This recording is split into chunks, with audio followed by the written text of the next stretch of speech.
Hello everyone, my name is Trevor and welcome to TechInform.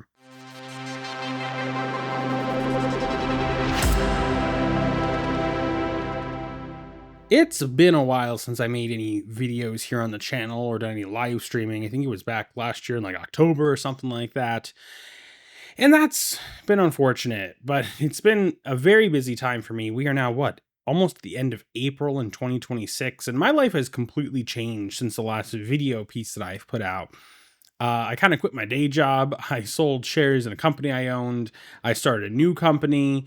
I brought TechInform over to that new company, and we made a brand new website, techinform.us. The website's been completely redone on a custom platform now, and we brought the tech blog back, which was something that we were really questioning last year, late last year, what was going to happen with that. And it's really cool to have it back. It's different than it's ever been before. It's still definitely early stages, but I'm very happy about it. We also brought TechInform has a new sister now. We brought in another entity into the Inform media group, if you will, even though that's not what it's called. We have UFOinform.us, which is now a sister site to TechInform. That's even earlier in beta. It's built on the same platform, though, which I'm really excited about. And though there's not going to be as frequent posts there and stuff, we've been targeting 1 or 2 posts a week on TechInform. There is no target for UFOinform. It was more of a side project. It just shows that I'm personally taking, taking the stuff I'm learning from TechInform and building a new custom platform. And I'm like, hey, how hard would it be to build another site based on the same platform? And literally that took like 15 minutes to get up and an hour to get perfected, which, if anyone knows like web development and making custom sites, like that's really not a lot of time. It's because I spent hours, days and hours building techinform.us. So I spent that time with that, and we get the reward of, hey, if we have other projects in the future that can utilize the kind of the resources of TechInform that we want to spin up, it can be done much easier, which is awesome. So we have UFOinform.us. I'll put the link down in the description for, of course, everything I talk about today. And that's been really exciting. And yeah, I've just really been focusing on kind of the tech, the written side of the TechInform universe, if you will. And we come back here to YouTube and to the video side, which I think is so important, but it's just a lot more work is the truth of it. It's much easier for me to sit and write an article on the computer with my kids running around than it is to sit down and make a video. I don't have an official studio right now. I lost my opportunity of when I was with my last company, I was part owner of, we had a studio space. And though I never took advantage of it for TechInform, if I really wanted to, I could have made a set over there or gone over there to record. I don't have that luxury anymore. So it's wherever I am. And right now I'm actually in my kitchen with a backdrop behind me just because it was not as ugly as the wall. And I think that's the future of TechInform. Like, maybe I'll make a nice set. I could do that. I have some room. I could make something work, but I also don't know if that's what I want to do all the time. Right now, it might just be some videos outside. It might be behind a backdrop like this. We're just going to have to see. But yeah, and the other exciting thing is I'm actually recording this right to my computer. I'm using OBS. I'm using my new camera, the Sony FX2, and using a Sennheiser profile microphone. And I'm just trying something new here, which is, hopefully able to streamline the process of bringing videos to you instead of having to record on the computer, sync up audio, have this elaborate setup. This is just kind of a hopefully straightforward setup to do a talking head video like this. But again, everything's kind of in beta, if you will. Everything's a little bit up in flux. And, the real future, how things are going to be for video content is honestly anyone's guess right now.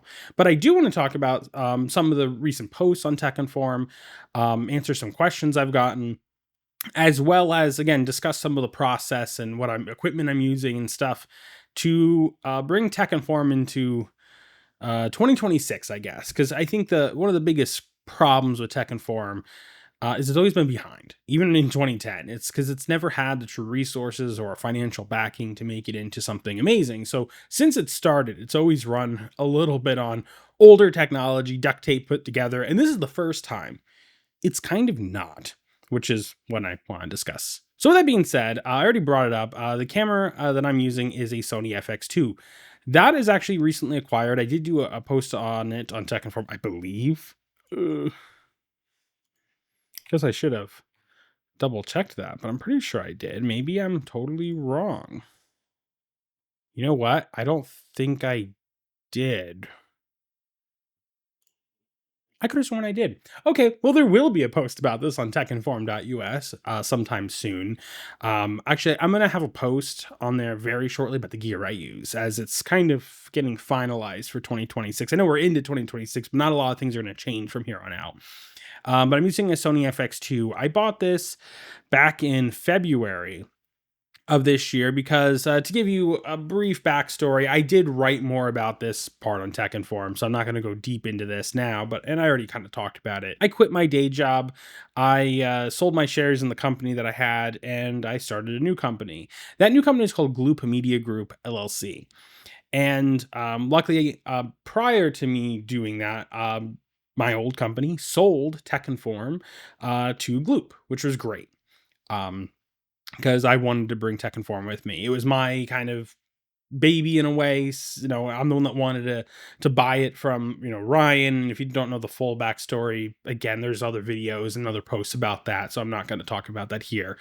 Go watch the last video I posted about that. And luckily I was able to, bring TechInform into my new company, and I have full ownership of that now.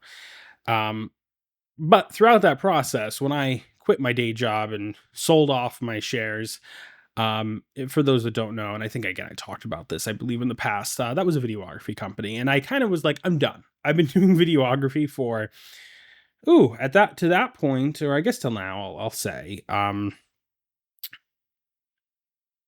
since 2019, yeah, that's about right, or actually 2018, about mid 2018 is um, since I've been doing videography. We're in 2026 now. So, yeah, quite a long time, like 8 years, let's say, that I've been doing this professionally as my only job.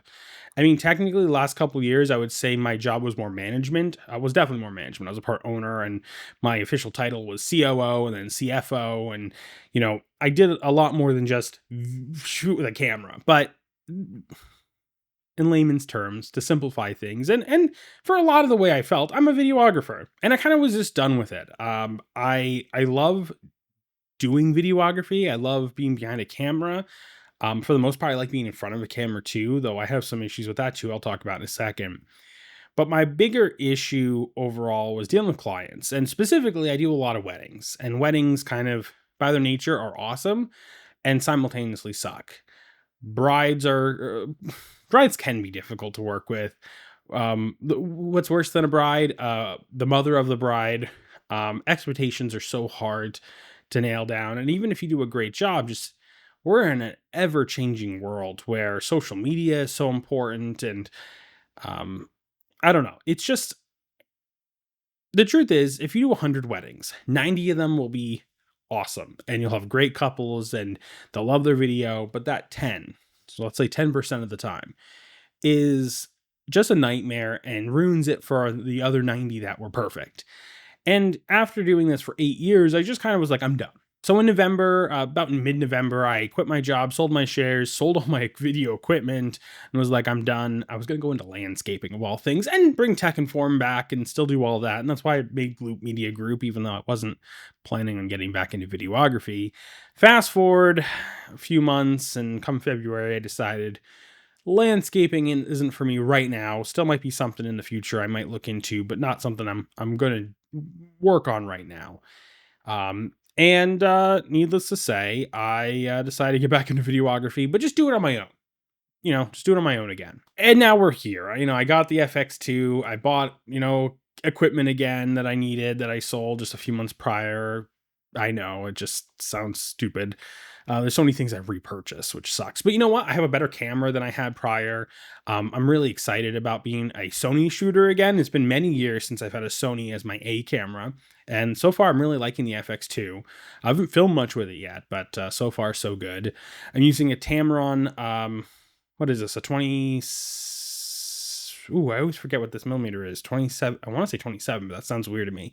27 to 70? Is that right? Yeah, it's a 27 to 70 f2.8. Really like this lens.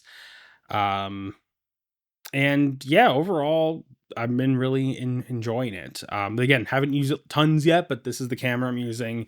Microphone wise, for videos like this, I tend to like my Sennheiser Profile USB mic. It is a fantastic sounding mic. It's a condenser microphone, nothing super fancy with the mic. I have fancier mics. I could do bigger and better setups, but most of those are XLR. And when I'm doing a situation like this where I'm just recording into OBS, the Sennheiser makes a lot of sense, and it sounds great if I'm not touching the wire.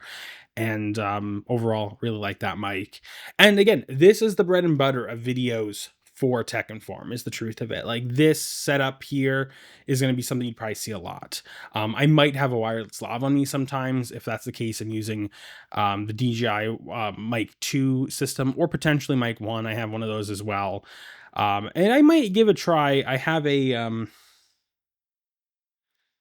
trying to think of the brand name.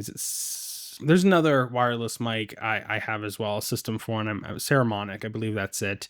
I might try that here and there again, but for the most part, it's going to be those DJI systems.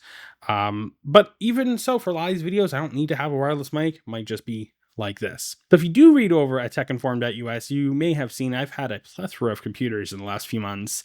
It started out by me selling my M4 Pro MacBook Pro in November once I quit my job, because I was like, I don't need this thing anymore. And I sold my Alienware laptop. I bought a ThinkPad I really liked. I sold that. I bought a Mac Mini. I ended up selling that, to then buy another Mac Mini when I decided I was going to get back into videography, to then just recently sell it. And I hope I'm not forgetting any of the computers in there, to buy my new computer, which I'm absolutely loving.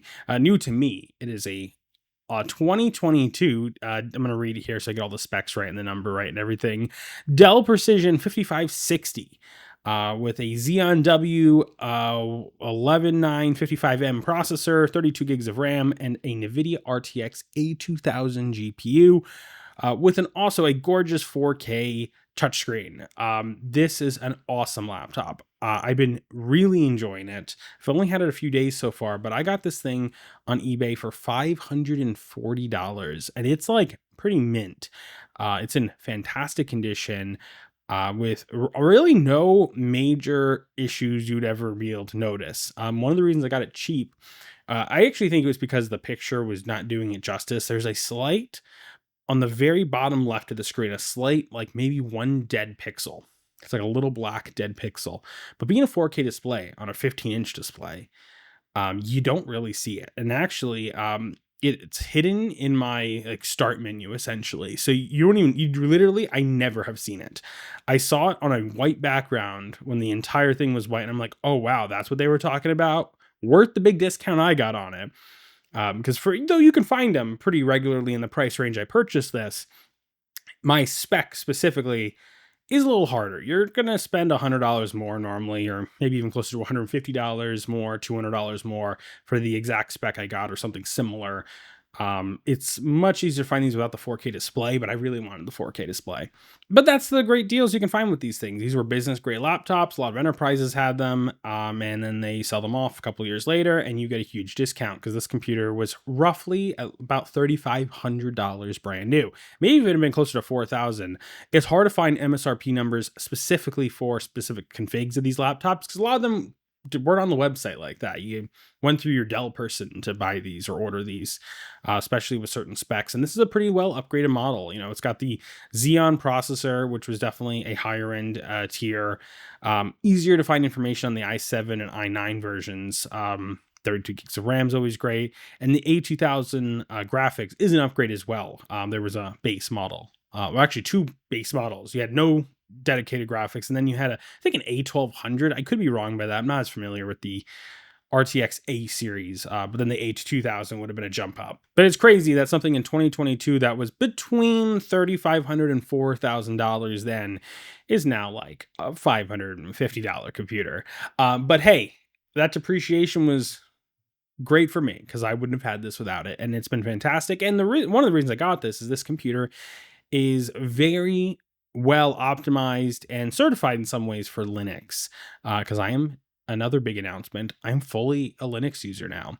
That's actually why I sold the Mac Mini to get this.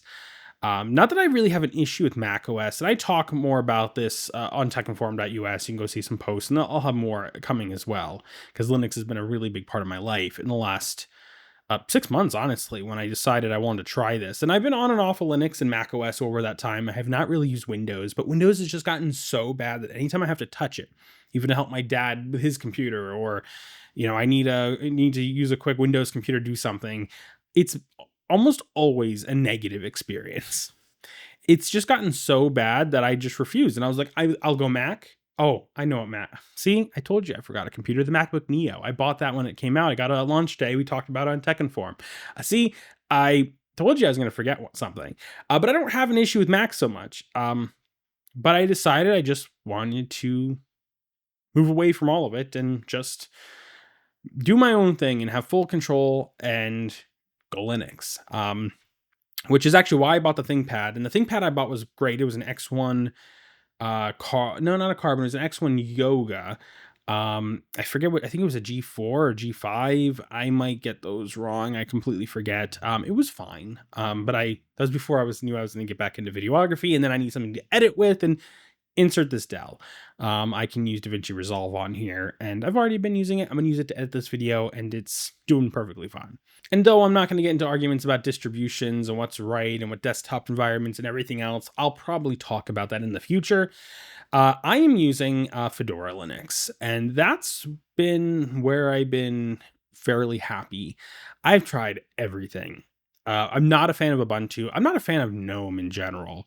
I was really liking Mint and their Cinnamon desktop environment, but I ran into some issues with that, being that it's X11, and I really like the newer. I'm a little confused actually what these are, X11 versus Wayland. It's like the graphic processing of the desktop environment, I believe. I'm probably not using the right terminology there. Not an expert in that realm at all. I'm still definitely learning Linux. But I had some issues on a couple computers, specifically. No, it's not here, unfortunately. Across the room. My GPD WinMax, which I'm running Linux on, that had some issues in X11. You need to have Wayland or you have screen tearing issues.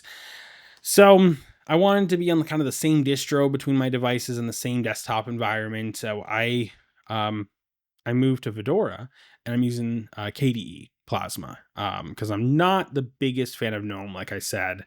I did try some other desktop environments, but I kind of keep going back to KDE overall. And I think that's where I'm staying. I mean, I'm not planning to change distributions anytime soon. In the past, and actually earlier in the year, I was really addicted to Nubera. I really liked that. But again, I think Fedora is just cleaner, and the support for it's really good. So for example, to even bring that up, is this Dell I got, this Precision, is Ubuntu certified. Now, I don't want to use Ubuntu. I could use Kubuntu and relatively probably be happy. But it's also Red Hat certified, which that's really good for me because Fedora is or was based on Red Hat. Or I guess the better way to put it, according to Google AI, is Fedora is not based on Red Hat Enterprise Linux. Rather, Fedora is the upstream community-driven project that serves as the base for Red Hat Linux. Sponsored by Red Hat, Fedora is used to develop, test, initiate new technologies that are later incorporated into new versions of Red Hat. So I guess Red Hat is based on Fedora. Regardless, I was really happy to see that when I put Fedora on this computer, it did like firmware and BIOS updates just through its like software updating. I didn't add anything, I didn't do anything, it just did it, which means that those drivers and everything and Dell's firmware and it's just baked into like the repositories and everything, and it knows what it is, and it's really well supported. Of course, I did have to install some graphic drivers and tweak some sleeping issues and some minor things, but ultimately it's actually one of the most stable, now that I've gotten it working, one of the most stable Linux experiences that I've had on a laptop, because that's been my biggest issue. I did have some issues when I first installed Fedora on here, getting the updates done. I don't know why I was having those issues, but this is just laptops in general. I swear, they're never as I don't know what the right word to use is. They're never as stable on Linux in my experience as desktops, but I don't want a desktop. And once I got all the updates done and I got the graphics driver installed, everything's been really, really solid. There's been things I've had to learn, and though I've learned, been using Linux primarily for like 6 months now, on mostly on, a little bit off. I had a couple months off, or like a month off. Um, so I've been pretty good about that. And I've used Linux generally for years, especially on the server side. Um, but as my primary operating system, there's things I just had to learn. For example, I was having tons of issues yesterday trying to launch Steam games. And I'm like, why are my games crashing? Well, I realized I had the Flatpak version installed, which is known to have issues. And I uninstalled the Flatpak version, I had to install a different version. And again, I'm not an expert at this. And it's like, well, if the Flatpak version has issues, why is there a Flatpak version? I don't know. Um, just stupid things that I'm just not familiar with enough to know. And once I got that figured out, everything's working great. Installing DaVinci Resolve, kind of a pain in the neck, but once I got it figured out, it's working great. Except for the fact that there's no ACC audio support. So got to just work around that. But again, nothing that's deal breaking, nothing that's terrible. It's all working. And at this point, now that I've kind of figured out at least like 95% of the issues, and everything's working really good, I'm extremely happy. So like, look, TechInform is now owned by a complete nerd who is running Linux full time, that is just done with corporate operating systems. And that's maybe a good thing for you or a bad thing. I'm still totally into Macs, and hey, I'm totally into Windows computers if there's some really cool hardware that comes out. But I'm going to tell you right now, I'm not supporting Microsoft and a lot of the shenanigans they're doing. Apple, I'm way more willing to support. They're really not doing shenanigans in a negative way. If anything, they try to be very conscious of your privacy and stuff like that, where Microsoft is literally the exact opposite. My daily driver phone is an iPhone 17 Pro Max, and I'm wearing an Apple Watch Ultra. I am not completely hating all corporations, and again, Apple is one of those that I have a love-hate with, and I mostly love and I hate certain aspects, but it's been on a more love side recently. But that doesn't mean I have to use all their devices. That doesn't mean I have to use a Mac OS device. Doesn't mean I have to use Mac OS as my daily computer. I don't own an Apple computer now, and I'm fine with that. This doesn't mean I'm a Dell supporter either. Every manufacturer has its own issues. But what this really means is I got the best hardware that I could afford in a laptop form factor that will work on Linux really well. And I think I've accomplished that. And you know what? I will give Dell a lot of credit, and I might do a dedicated video about this computer. It's a pretty damn good computer. The build quality is amazing. The screen's amazing. It's quiet. It's not, you can't call it a gaming laptop, and the GPU in it's equivalent to about a 3050 Ti for gaming. But it's freaking quiet. Like, you're gaming and have a game running, and it's not like full speed, fan blazing like crazy. It's a pretty quiet machine, all things considered. There's a lot good about this computer that I'll give Dell credit for. But with that being said, I'm not saying they're the best. In many ways, there's other companies I'd be way more willing to support. But I don't own their products. Like Framework's a good example. I'd love to get my hands on one of those. Maybe eventually I will for TechInform, and we'll talk about that and break that down. And I could see something like that becoming a good laptop of mine. But hey, out of price ranges, because I am done, especially with the crazy AI tech boom we're going through right now with hardware prices. I am done building desktops for the immediate future because you can't afford to do so right now. The pricing is out of control. Laptops are starting to see that price increase, which is why when I was looking for a new computer, I'm like, no, I'm not spending money. Linus Tech Tips just did a video I watched today where they're going through this. They're comparing computers to the MacBook Neo, and a good example was this the Dell 16. What is it called? Dell Laptop 16. I literally think that's what it's called. Its retail price is $900, and it is complete crap. That's crazy to have a $900 computer that is literally junk, essentially, when you can use for, let's say, $600, easily replicate the computer I got, which is so just on a completely different realm, even though it's a couple years old. And yes, you don't get a warranty on it, but it's enterprise gear, made to last, made to work. I made an article just a couple days ago on TechInform about, no, we shouldn't be buying new stuff right now. Not in 2026. Not with the way the market is. Buy used stuff. And because of that, I'm not supporting any direct, companies by purchasing a new product until these these issues are addressed and pricing comes down and things are figured out. I give the exception to Apple because Apple's, for the most part, bringing their pricing lower. They have a product now like the MacBook Neo that is affordable for the average consumer and is extremely good. And they give you great build quality and great screen. Meanwhile, other manufacturers have been doing the opposite, where they're putting the crap and bringing the price up. I'm just not supporting that. So Apple gets a slight pass until they mess up, and they get a slight pass from me right now. Everyone else is kind of on, on notice that I'm not going to be supporting them with my own wallet, and I'm not going to be recommending them to others to support with their wallet. And though, yeah, I just bought a Dell. I bought a used Dell. I'm supporting the seller that I've got it on from eBay. And you know what? I'm much happier to pay for this at the price I got it than anything new anyway right now. So that is all okay to me. And I know this was a weird rant in the middle of this already makes no sense video. But, my whole point that I'm trying to make is it's a bad time to buy new. And looking at the used market and looking at that even in the context of building out this little media empire and trying to do and building TechInform into something new again, it's a perfect device that I got here, this Dell Precision, for what I need to do, which involves TechInform and the gear I use. I don't know how we got on that topic, the tangent. This is where I'm bad at making videos. I should have a clear premise when I go into them, but I never do. But that's because I get in the mood where I'm like, oh, I want to make a video because I have a few minutes, and then I have a lot to say. And really, this should have been 10 videos or something, but I'm not doing that either. You know what? This is what you get. Unhinged Trevor. Maybe that's what this title will be like. Unhinged Tech Thoughts from Trevor. But I will say, it's been hard for me to sit down and make a video because I'm also dealing with my own problems. Like I said, it's hard to make videos when you have kids running around. I only have so much time in the day. I'm trying to build other aspects of my business up that actually make money, because obviously TechInform is not one. And, I, on a personal level too, I have insecurities. I used to like being in front of the camera a lot, but I've been dealing with a lot of dental issues. That is an ongoing issue, and it's not something that's just going to fix itself like that.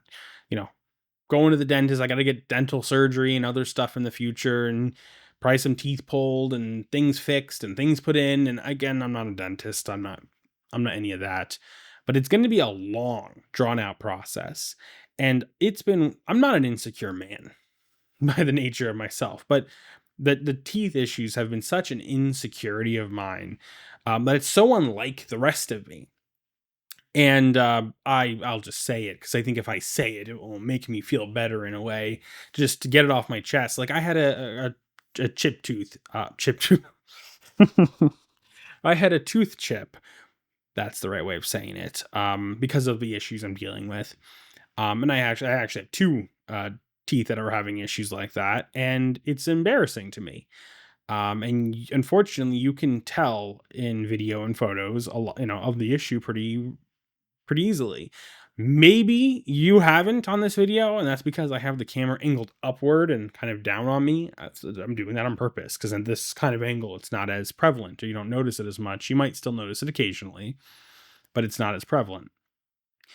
And that has definitely changed my desire to make videos. I've made videos even for TechInform where I start editing it and I see myself and I'm embarrassed and I'm ashamed and I have an insecurity with it where I'm just like, nah, and I scrapped the whole project that I filmed. And I'm trying to get over that because at the end of the day, I know no one gives a crap about my teeth issues. Sure, you might have someone in the comments that make a comment or something else, but does anyone really care? I would assume no. I can tell you, I don't care when I'm watching a YouTube video of someone else. I don't really look at their teeth. I'm not paying attention to that. It doesn't really affect me one way or the other. I'm sure I've seen people with way worse teeth than I have. And is it really affected their opinions or what they're trying to say or anything else in the video? Of course not. But it's still an insecurity of mine nonetheless, and it's obstructing me from making content. I've also just been a terrible videographer in the past couple attempts as well, where I've made videos and my mic was peaking, or something like that. And look, this one could be messed up too. I hope it's not, because I've been recording for 35 minutes now.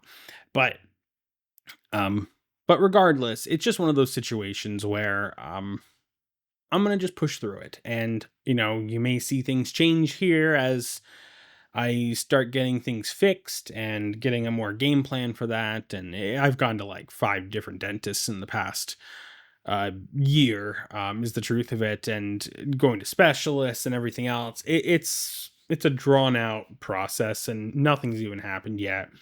Um, and dealing with insurance, it's really a mess, and it's like things are only getting worse, and it's like it's a whole problem. Maybe I'll even do a post on that eventually about the medical system, because it's just terrible. But regardless, because that's not what we're talking about. We're not talking dentistinform.us right now. Um, you may see things change, and I'm just going to try to push through it if I want to continue making videos. Speaking of making videos, though, how often are you going to see videos? I think I've answered this question every single time when I make a video here on TechInform. I don't know. I really don't. But I do think there's a lot to talk about. It's funny enough, last year was very boring in tech, besides just AI getting interesting. 2026 is extremely interesting. It's not good news, though. Most of it's bad, but it's extremely interesting year. And I think there's a lot to talk about. And though, it's funny, TechInform back, 16 years ago, because TechInform is about to hit its birthday, I believe, in May. It was doing a lot of reviews and stuff like that. And that's not really something that we do now. There might be the occasional review, but I'm not doing long formatted reviews. More doing opinion pieces based on, certain tech, or maybe like a first look or my thoughts on something, but not necessarily like an in-depth review. And I don't see that changing for the YouTube side of things either. A lot of it's just going to be my opinion, my thoughts. I probably will do several videos on Linux, because that's what I'm really into right now. And switching to Linux, maybe some tips, things I've learned, other things like that. I could see that happening, but full on reviews, probably not happening, because other people can do that better. But people can't have my opinions. And, that's something that's more unique to me and I can have, and that's what I'm going to share and do here on YouTube and on TechInform.us. I'm trying to think if I've covered everything that I wanted to say, or all the times throughout this video where I said I'll get to that later. I'm trying to think if I went back and covered everything. I kind of think I did. But the moral of the story, and I apologize if I didn't, by the way, but the moral of the story is I'm here. Things for the most part are relatively going good. I'm feeling great mostly. I will say I need to build up my business and start making some money. It's been a interesting last 6 months, but nonetheless, I'm surviving. My family's doing good. I've gotten to spend tons of time with my kids, which is great because they're young and they're growing so fast, and that has been amazing. And I am excited for the future for the first time in a while. I just need to make certain things happen and get things clicking, and TechInform is a very small part of that, but it is something that is important to me as well. Because what I don't want to do is have acquired TechInform technically twice now, from the Ryan to my former company, and now from my former company to me. I don't want to just have it and do nothing with it. Like, I want to do stuff with it. I want to keep it going. I want to make it into something special. And I don't know, maybe I don't think it ever will turn into anything just doing the written side. I think there has to be a video aspect of it. And don't get me wrong, I can't just make videos like this that are boring and me talking about whatever. That's not helpful either. So the next video, as long as it's not 6 months from now where I do another big update video, it's going to be about something, and we're going to keep it going like that. And I'm going to shoot for maybe a video a week to start with. But don't hold me to that. Like I said, I have no clue what the future holds. I'm not making any real promises, but a video a week maybe. And I think that would be a good beginning push to start making content here. So with that being said, I'm done talking. It's been 38 minutes. I hope you guys enjoyed this. It was a huge rant about a million things. I don't even know what I said. This is going to be terrible to edit. But thank you for watching this unhinged Trevor. I hope you guys enjoyed this video. Go check out techinform.us. I put a lot of hard work into the site. And I'll see you guys on the next video.